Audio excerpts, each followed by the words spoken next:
Salam damai, sahabat Oase Rohani Katolik yang terkasih. Apa kabar saudara pada hari ini? Saya berharap semoga semua dalam keadaan sehat dan senantiasa dalam cinta dan perlindungan Tuhan.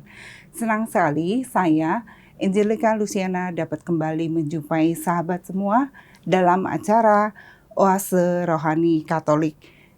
Dan pada pekan biasa ke-11. Dan kita bersuka cita karena pada hari ini telah hadir bersama kita Romo Hieronymus Roni Dahua yang biasa kerap kita kenal dan kita sapa dengan Romo Roni. Mari sahabat terkasih kita bersama menyapa Romo. Romo Roni, salam damai, Salam selamat datang. Ibu Lucy. Apa kabarnya hari Puji ini, Tuhan, Romo? hari ini baik.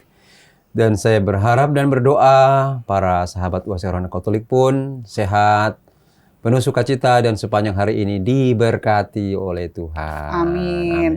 Karena doa Romo kita semua terberkati. Betul. Terima Romo kasih juga ya diberkati. Romo. Iya. Sahabat Oase Rohani Katolik yang terkasih, sebelum kita mulai permenungan pada hari ini, mari kita satukan hati membuka dengan doa yang akan dibawakan oleh Romo Roni. Baik, saudara dan saudari, para sahabat Oase Rohani Katolik yang terkasih, mari kita bersatu hati, kita berdoa. Dalam nama Bapa dan Putra dan Roh Kudus. Amin. Amin. Tuhan Allah Bapa kami yang maha baik, Engkau begitu mengasihi kami, bahkan Engkau mengasihi kami tanpa batas. Kami bersyukur atas hari yang baru ini yang Engkau anugerahkan kepada kami semua anak-anak-Mu. Dan mengawali hari ini kami hendak mendengarkan sebagian dari firman-Mu yang kami percaya akan menjadi kekuatan dalam hidup kami, menjadi pelita dalam langkah kehidupan kami. Dan hari ini Engkau mengajarkan kami lewat firman-Mu untuk menjadi anak-anak Allah yang tidak membalas kejahatan dengan kejahatan, tapi kami hidup di dalam kasih untuk bisa berbuat baik kepada banyak orang sekalipun kadang kami harus merasa disakiti. Namun demi cinta kami kepadamu dan kepada sesama, hendaklah kami berlimpah di dalam kasih-Mu itu. Kami juga bersyukur ya Bapa karena hari ini Engkau mengingatkan kami semua agar kami bersyukur atas anugerah hidup yang Engkau berikan kepada kami. Dan semoga kami boleh pakai apa yang Kau berikan kepada kami ini untuk memberkati banyak orang yang kami jumpai dalam kehidupan kami sepanjang hari ini. Bapa di surga, kami serahkan seluruh hidup kami ke dalam tangan-Mu untuk selalu Engkau jaga, Engkau pelihara. Engkau berikan semua yang terbaik karena Engkau Allah yang mengasihi kami kini dan sepanjang segala masa. Amin. Dalam nama Bapa dan Putra dan Roh Kudus. Amin. Amin. Antifon pembuka. Segala ujung bumi telah melihat keselamatan yang datang dari Allah kita. Bacaan liturgi pada hari ini dari kitab pertama Raja-Raja dan bacaan Injil Yesus Kristus hari ini menurut Santo Matius. Dan saya akan membaca bacaan pertama pada hari ini. Bacaan dari kitab pertama Raja-Raja. Nabot, seorang Yisrael, mempunyai kebun anggur di Yisrael di samping istana Ahab, Raja Samaria. Berkatalah Ahab kepada Nabot, "Berikanlah kepadaku kebun anggurmu itu, supaya kujadikan kebun sayur, sebab letaknya dekat rumahku. Sebagai gantinya akan kuberikan kepadamu kebun anggur yang lebih baik, atau jika engkau lebih suka, akan kubayar harganya kebun itu dengan uang." Jawab Nabot kepada Ahab, "Semoga Tuhan mencegah aku memberikan milik pusaka leluhurku kepadamu." Lalu masuklah Ahab ke dalam istananya dengan kesal hati. Ia gusar karena perkataan Nabot orang Yisrael itu. "Aku takkan memberikan milik pusaka leluhurku kepadamu." Maka berbaringlah Raja Ahab di tempat tidurnya dan menelungkupkan mukanya. Ia tidak mau makan. Lalu datanglah Isabel istrinya dan berkata kepadanya, "Apa sebab hatimu kesal sehingga engkau tidak mau makan?" Jawab Ahab kepadanya, "Sebab aku telah berkata kepada Nabot, orang Israel itu, 'Berikanlah kepadaku kebun anggurmu dengan bayaran uang, atau jika engkau lebih suka, aku akan memberikan kepadamu kebun anggur sebagai gantinya. Tetapi sahutnya, tidak akan kuberikan kepadamu kebun anggurku itu. Kata Isabel istrinya kepadanya, bukankah engkau yang menjadi raja atas Israel? Bangunlah, makanlah, dan biarlah hatimu gembira. Aku akan memberikan kepadamu kebun anggur Nabot orang Israel itu. Isabel lalu menulis surat atas nama Ahab, memateraikannya dengan materai raja, lalu mengirim surat itu kepada tua-tua dan pemuka-pemuka yang diam sekota dengan Nabot. Dalam surat itu ditulisnya demikian, maklumkanlah puasa dan suruhlah Nabot duduk menghadapinya, dan mereka harus naik saksi terhadap dia dengan mengatakan, engkau telah mengutuk Allah dan Raja. Sesudah itu, bawalah dia keluar dan lemparilah dia dengan batu sampai mati. Para tua-tua dan pemuka yang tinggal sekota dengan Nabot melakukan seperti yang diperintahkan Isabel kepada mereka. Mereka memaklumkan puasa dan menyuruh Nabot duduk paling depan di antara rakyat. Kemudian datanglah 2 orang, yakni orang-orang dursila itu, lalu duduk menghadapi Nabot. Orang-orang dursila itu naik saksi terhadap Nabot di depan rakyat. Katanya, Nabot telah mengutuk Allah dan Raja. Sesudah itu mereka membawa Nabot keluar kota, lalu melemparinya dengan batu sampai mati. Kemudian mereka menyuruh orang melapor kepada Isabel, Nabot sudah dilempari batu sampai mati. Segera sesudah mendengar bahwa Nabot sudah dilempari batu sampai mati, berkatalah Isabel kepada Ahab, bangunlah, ambillah kebun anggur Nabot, orang Israel itu menjadi milikmu. Karena Nabot yang menolak memberikan kepadamu dengan bayaran uang sudah tidak hidup, ia sudah mati. Ketika Ahab mendengar bahwa Nabot sudah mati, ia segera bangun dan pergi ke kebun anggur Nabot, orang Israel itu, dengan mengambil kebun itu menjadi miliknya. Demikianlah sabda Tuhan. Syukur kepada Allah. Mazmur tanggapan. Indahkanlah keluh kesahku, ya Tuhan. Indahkanlah keluh kesahku, ya Tuhan. Berilah telinga kepada perkataanku, ya Tuhan. Indahkanlah keluh kesahku. Perhatikanlah teriakku minta tolong, ya Rajaku dan Allahku, sebab kepadamulah aku berdoa. Indahkanlah keluh kesahku, ya Tuhan. Engkau bukanlah Allah yang berkenan akan kefasikan. Orang jahat takkan menumpangkan kepadamu. Pembual tidak akan tahan di depan matamu. Engkau benci terhadap semua orang yang melakukan kejahatan. Indahkanlah keluh kesahku, ya Tuhan. Engkau membinasakan orang-orang yang berkata bohong. Tuhan jijik melihat penumpahan darah dan penipu.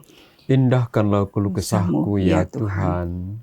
Sahabat oase rohani Katolik yang terkasih, sekarang marilah kita siapkan hati untuk mendengarkan bacaan Injil.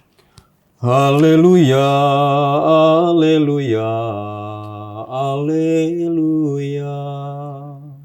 Haleluya, haleluya, haleluya. Sabdamu adalah pelita bagi kakiku dan cahaya bagi jalanku. Haleluya, haleluya, haleluya. Tuhan bersamamu dan bersama rohmu. Inilah Injil suci menurut Matius. Dimuliakanlah Tuhan. Dalam khotbah di bukit, Yesus berkata, kalian mendengar bahwa dahulu disabdakan mata ganti mata, gigi ganti gigi. Tetapi aku berkata kepadamu, janganlah kalian melawan orang yang berbuat jahat kepadamu. Sebaliknya, bila orang menampar pipi kananmu, berikanlah pipi kirimu. Bila orang hendak mengadukan engkau karena mengingini bajumu, serahkanlah juga jubahmu. Bila engkau dipaksa mengantar seseorang berjalan sejauh 1 mil, berjalanlah bersama dia sejauh 2 mil. Berikanlah kepada orang apa yang dimintanya, dan jangan menolak orang yang mau meminjam sesuatu daripadamu.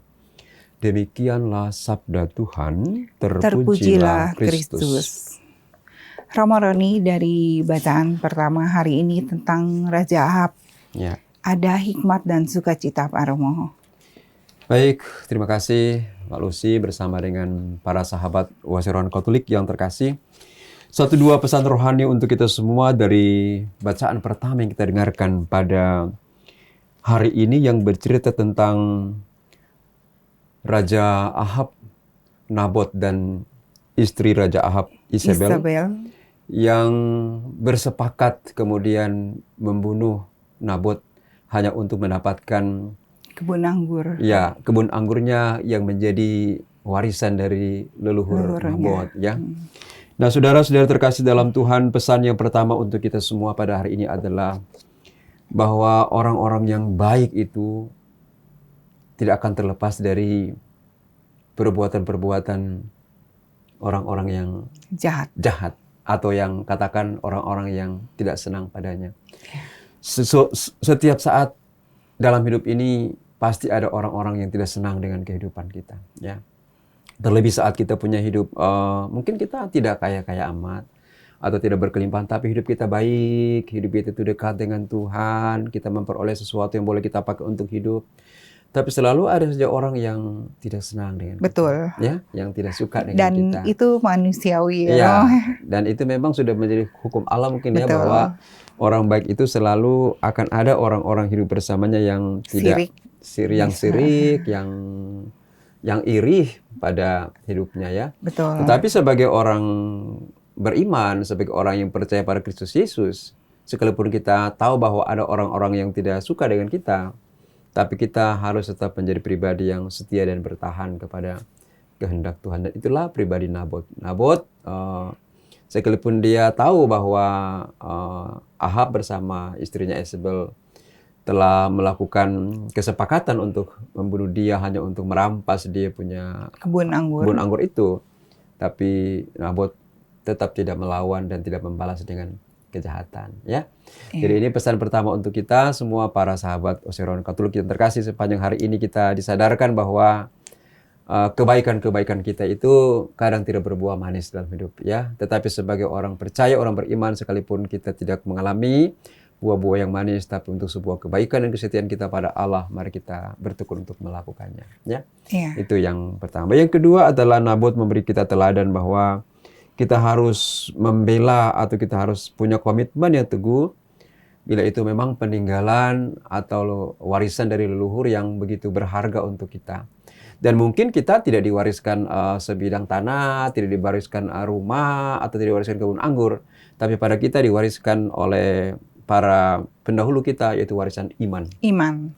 Warisan cinta kasih, warisan pengharapan, dan inilah warisan-warisan yang sangat luar biasa, yang mulia, yang sangat berharga untuk kita orang percaya pada Kristus Yesus, yaitu warisan iman, warisan pengharapan, dan warisan kasih. Ini harus kita pelihara dengan baik. Jangan sampai kita dengan mudah melepaskan iman kita hanya gara-gara kita diiming-imingi uang, harta, atau warisan. Jangan hanya gara-gara kekayaan atau jabatan, kemudian kita melepaskan kita punya cinta kepada Tuhan dan cinta kepada sesama, ya. Apalagi dalam kehidupan dunia zaman ini begitu banyak tawaran-tawaran diberikan kepada kita, entah itu materi, entah itu jabatan. Kadang kita sebagai orang Katolik tidak mampu untuk punya komitmen untuk bertahan di dalam iman kita, dalam pengharapan kita, dan kasih kita terlebih pada Allah dan pada sesama, ya. Dan yang ketiga, saya kira ini menjadi pelajaran juga untuk kita, bahwa perbuatan-perbuatan baik itu akan selalu mendatangkan penderitaan bagi orang lain. Karena itu kita berusaha supaya hari ini janganlah kita berbuat jahat. Sepanjang hari ini janganlah kita berbuat sesuatu yang tidak menyenangkan hati orang lain. Karena perbuatan Ahab dan Yezebel itu sudah membuktikan bahwa Nabot akhirnya harus meninggal. Hanya karena tuduhan palsu terhadapnya. Karena itu kita belajar menjadi anak-anak Allah yang marilah kita menjaga hati, kita menjaga pikiran agar kita tidak berpikir negatif tentang orang lain. Kita menjaga hati agar kita tidak serakah, agar kita tidak iri. Karena apa? Karena pikiran-pikiran negatif dan iri hati, bahkan persongkolan kita itu tanpa kita sadar itu melukai orang lain. Dan bahkan juga membinasakan orang lain. Jadi terkadang kita itu mungkin membinasakan orang lain atau membunuh orang lain tidak dengan mungkin angkat senjata atau pakai pisau atau pakai pedang. Kadang dengan pikiran negatif, dengan perasaan-perasaan iri, atau bahkan dengan merancang perbuatan-perbuatan yang menjatuhkan orang lain, sebenarnya kita sudah membunuh, membinasakan orang lain dalam hidup. Jadi ini peringatan dan barangkali ini juga pelajaran yang bagus untuk kita supaya kita sepanjang hari ini mari kita menyadari. Jangan sampai kata-kata itu kadang kita tanpa kita sadari kita itu melukai istri kita, mungkin nggak melukai dengan barang ya, dengan benda, tapi kita melukai dengan kata-kata, melukai dengan hati yang mungkin hati yang penuh dengan kepalsuan, yang ketidakjujuran, itu kan kita melukai. Kadang kita melukai suami, melukai istri, melukai anak-anak itu tidak dengan benda-benda yang tajam, tapi mungkin dengan pikiran negatif, dengan kata-kata kasar, dengan hati yang tidak tulus dan tidak jujur, kita sebenarnya tanpa sadar kita melukai orang lain. Dan itu lebih menyakitkan. Nah, benar. Dan itu memang lebih menyakitkan daripada memang mungkin dengan benda. Karena benda kan kadang kita bisa lihat dan kadang kita bisa menghindar. Tapi kalau pikiran itu kadang kita sudah terlanjur jatuh, baru kemudian sadar, ya saya sudah jatuhkan teman saya dengan cara berpikir saya yang tidak baik, dengan perasaan saya yang penuh dengan iri hati. Karena memang kalau kita lihat bacaan pertama ini memang Ahab ini bersama dengan Yezebel ini memang mereka sebenarnya kan Ahab itu kan juga raja. Harusnya dia tahu dia sudah punya segalanya, sudah menjadi raja. Harusnya dia bantu sama si Nabot ini. Dia tolong untuk supaya Nabot bisa bertumbuh, berkembang, menjadi hidup yang mungkin ya berkelimpahan ya sebagai seorang tukang kebun itu ya. Dia mesti bantu, tapi ini justru sudah raja, sudah punya kelimpahan, malah ngambil. Jatuhkan orang lain, makanya mengambil, dan kemudian istrinya juga malah dukung dengan membuat tuduhan palsu terhadap Nabot. Jadi sebenarnya ini pengalaman yang bagus untuk kita jadikan sebagai bahan perenungan supaya kita pun jangan sampai jatuh dalam sikap seperti ini. Justru di saat kita sudah berkelimpahan, sebenarnya kita punya tugas adalah memberkati orang. Betul. Saat kita sudah memperoleh jabatan, memperoleh materi, harusnya kita itu juga mendukung orang lain supaya hidup kita itu bisa menjadi berkat, bisa menjadi saluran kehidupan bagi orang-orang lain. Karena kan tujuan hidup kita ini akan kita menghidupkan orang lain, gitu ya. Bukan kita membinasakan orang lain, apalagi mengambil hak milik orang lain, padahal kita sudah berkelimpahan. Saya kira ini pesan dari bacaan pertama yang bagus untuk kita renungkan sepanjang hari ini, saya kira Mbak Lucy. Iya, dan semoga pada hari ini kita semua yang mendengar, terutama pasangan-pasangan istri, bisa menjadi suatu kesalehan yang membawakan kebijaksanaan Tuhan pada kehidupan pasangan kita masing-masing ya Romo ya. Dan juga kita semua bisa lebih berhikmat pada Tuhan ya Romo untuk memperoleh iman yang hidup. Kalau dari bacaan Injil pada hari ini bagaimana Romo? Menarik ya tentang mata ganti mata. Tapi Tuhan tidak mengharapkan seperti itu. Bagaimana Romo? Memang hukum lama itu memang mata ganti mata. Tapi itu kan hukum lama dan kita katakan hukum prima. Dan itu memang sekali lagi memang sangat jauh dari ajaran Yesus ya. Karena bagi Yesus itu hukum yang paling pertama dan utama itu adalah cinta kasih. Bahkan kita diajarkan untuk mari kita mengalahkan kejahatan dengan cinta kasih. Dan bahkan itu ekstrim banget. Kalau pipi kanan ditampar, kasih pipi kiri. Itu jarang kita temukan. Bahkan kalau ditampar pipi kiri, mungkin orang belum tampar, kita punya tangan juga sudah sampai. Tapi Yesus memang luar biasa mengingatkan kita memang. Dan itulah ciri khas dari murid Yesus. Itulah yang membedakan kita dengan orang lain ya, bahwa memang kita harus berkelimpahan di dalam kasih, berkelimpahan di dalam kemampuan untuk memaafkan, kemampuan untuk mengampuni ya. Di sini kita punya kekuatan sebagai orang beriman. Katolik saya kira. Romo, ini menarik sekali, tapi kita akan rehat sejenak ya. Baik. Sahabat Oase Rohani Katolik yang terkasih, kita akan merenungkan sesaat dan apa yang sudah disampaikan oleh Romo Roni, dan kita akan kembali pada perbincangan rohani di sesi yang kedua.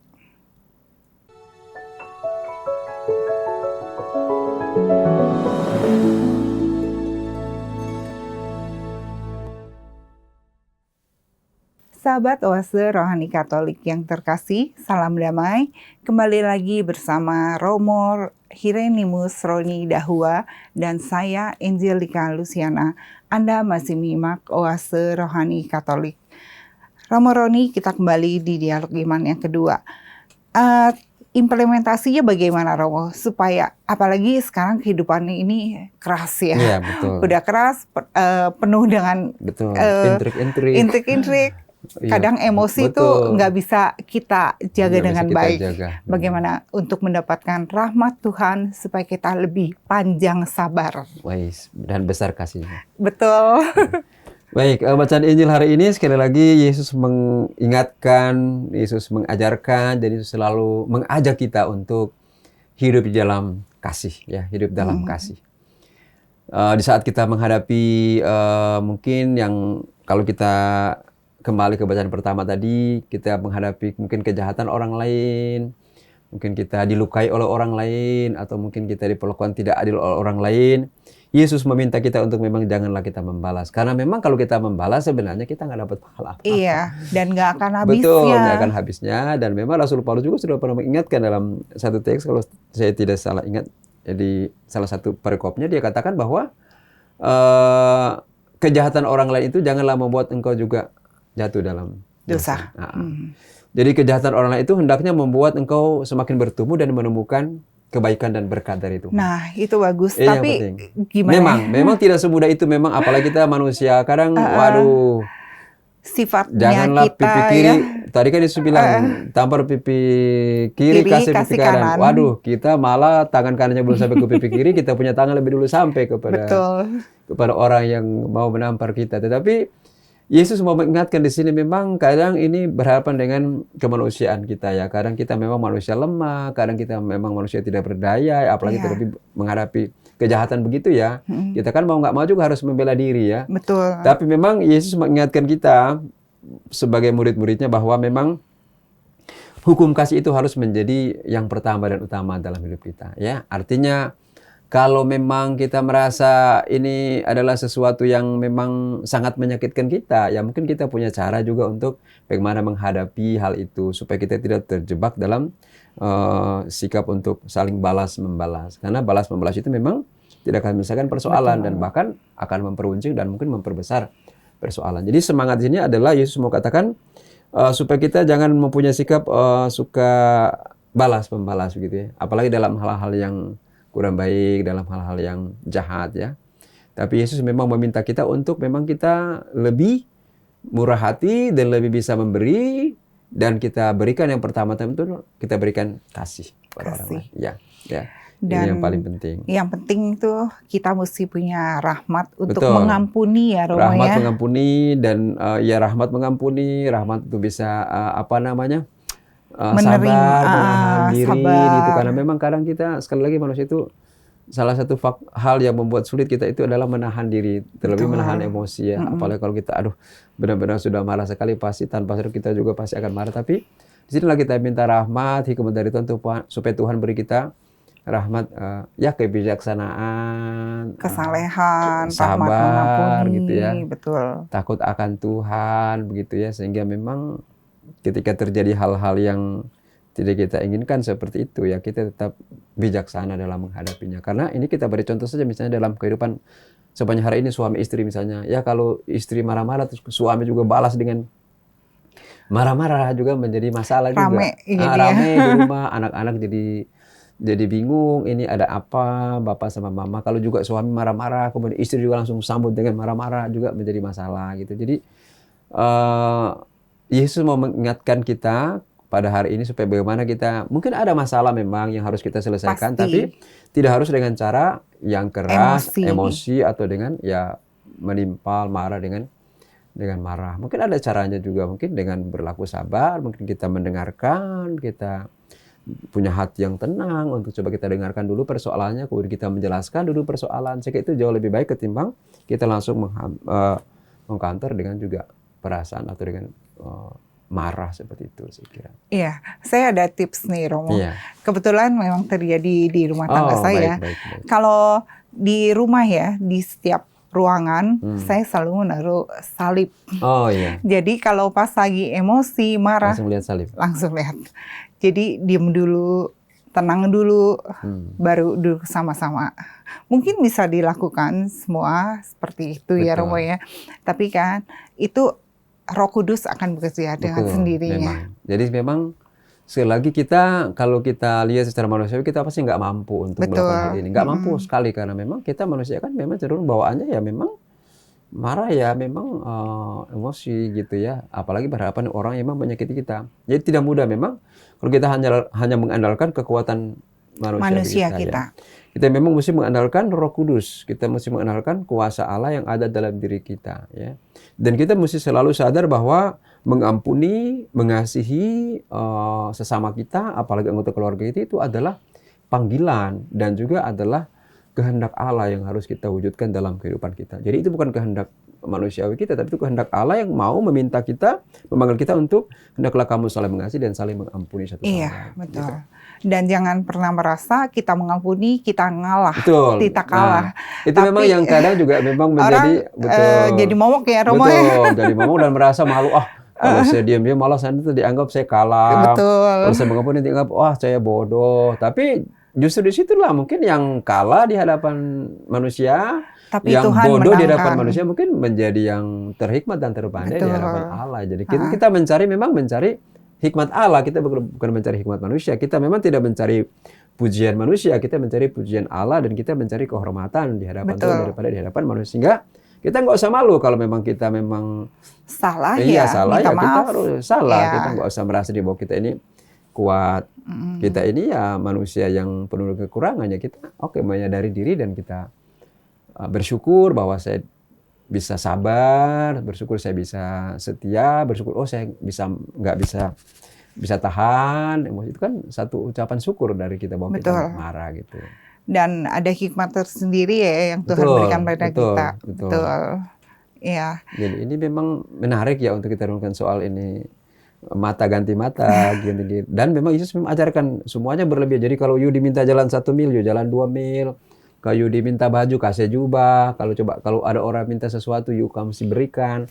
Jadi memang Yesus mengingatkan kita sebagai murid-murid Tuhan itu harus membuat yang lain, harus berani melakukan yang lebih daripada yang biasa-biasa. Ya, jadi kita justru ciri khas kita, justru identitas kita orang percaya atau orang Katolik, yaitu dalam kasih itu. Dan itu kita terkenal. Karena itu mungkin orang Katolik juga kadang sering dianggap remeh karena kasihnya besar. Karena cintanya juga besar. Saya ingat seperti paroki saya gereja kampung dulu itu kan sering didemo dulu waktu mereka berusaha untuk bangun gereja. Tapi orang Katolik diam-diam saja dan bahkan mereka lari dan bahkan mereka menghindar. Karena mereka mungkin karena terikat oleh perasaan kasih itu dan bahkan mereka dianggap penakut dan sebagainya. Tapi karena mereka setia dalam kasih, mereka tidak membalas kejahatan dan kejahatan. Akhirnya Tuhan beri mereka menangkan. Gereja. Tuhan menangkan dan Tuhan beri mereka gereja baru. Jadi padahal 30 tahun mereka berjuang. Tapi mereka tidak membalas kejahatan-kejahatan. Mereka sekarang didemo, dilempari. Mereka juga bahkan menghindar. Sampai bahkan mereka berdoa gitu ya. Supaya ternyata Tuhan melihat kebaikan itu. Tuhan melihat kasih itu. Dan itu Tuhan beri ganjaran dengan rumah ibadah yang baru. Iya. Dan saya kira ini kita bisa melihat contoh yang paling nyata dan paling utama itu dalam diri Yesus. Ini kita melihat bagaimana dia sudah dicambuk, sudah disiksa sedemikian rupa, ditampar, tapi dia sudah digantung di salib, tapi dia masih berkata, Bapa ampunilah mereka karena mereka nggak tahu apa yang mereka perbuat. Itu satu ungkapan yang bagaimana mencerminkan dia punya firman hari ini. Kasihnya luar biasa ya Romo ya. Jadi tidak membalas kejahatan-kejahatan, tapi membalas kejahatan dengan kasih. Dan ini saya kira harus menjadi ciri khas hidup kita. Sekali lagi memang tidak gampang, tidak mudah, tapi bersama Tuhan, dalam doa-doa kita bersama Tuhan, dalam kemampuan kita menenangkan Roh Kudus dalam diri kita, saya kira semuanya bisa menjadi mungkin dan bisa terwujud dalam hidup kita. Betul, amin. Dan semoga pada hari ini kita semua diberikan rahmat Roh Kudus untuk mempunyai hati yang penuh kasih dan mengampuni. Betul. Terima kasih ya Romo Roni. Sahabat Oase Rohani Katolik yang terkasih, usai sudah kebersamaan kita pada hari ini. Saya, Angelika Luciana dan Romo Hieronymus Roni Dahua, mohon pamit dari ruang dengar Anda. Sekarang marilah kita tutup dengan doa dan mohon berkat Allah melalui Romo Roni. Marilah kita berdoa.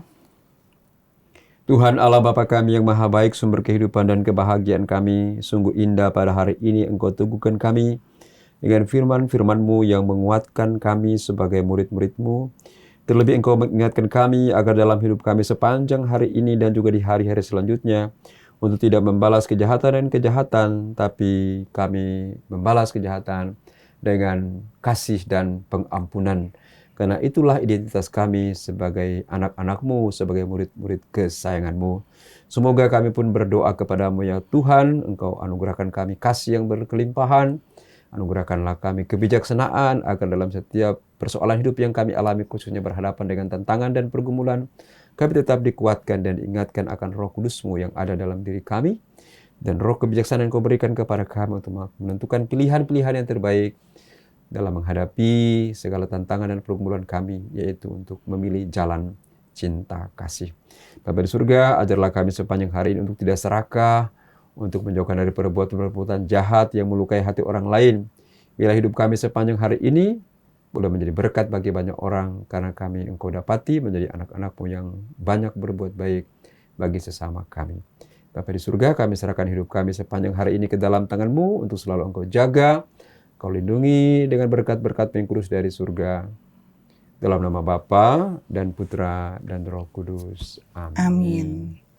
Terima kasih Romo Roni, permenungannya memberikan iman yang kita tumbuh dengan cinta kasih. Semoga kita semua dapat menjadi garam dan kasih Tuhan bagi sesama.